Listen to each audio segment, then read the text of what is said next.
આસારામની તબિયત બગડતા અમદાવાદ સિવિલ હોસ્પિટલમાં દાખલ. હોસ્પિટલની અંદર લાવતા અનુયાયીઓએ કરી બબાલ. આસારામના સમર્થકોએ મીડિયા સાથે કર્યું ગેરવર્તન.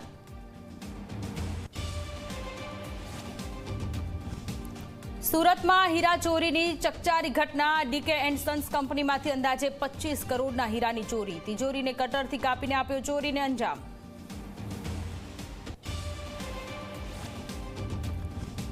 તો અંબાજીના કોટેશ્વર મહાદેવ મંદિરમાં ચોરી. 18 કિલો ચાંદીની થાળની ચોરી.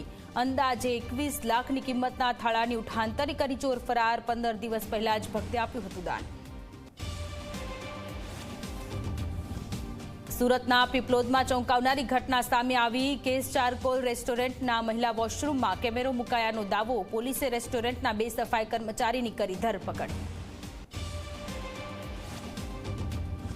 ખાણીપીણીના શોખીનો સાવધાન. અમદાવાદના નિકોલમાં સાંભારમાંથી નીકળ્યો બંદો. નિકોલના ખાઉધરા પોઈન્ટની ઘટના. ગ્રાહકે કોર્પોરેશનમાં કરી ફરિયાદ. ભારે વરસાદ. પાણી થઈ માયાનગરી મુંબઈ. સતત ત્રીજા દિવસે ધોધમાર વરસાદથી વધી લોકોની મુશ્કેલી. હવામાન વિભાગે કરી છે અતિ ભારે વરસાદની આગાહી.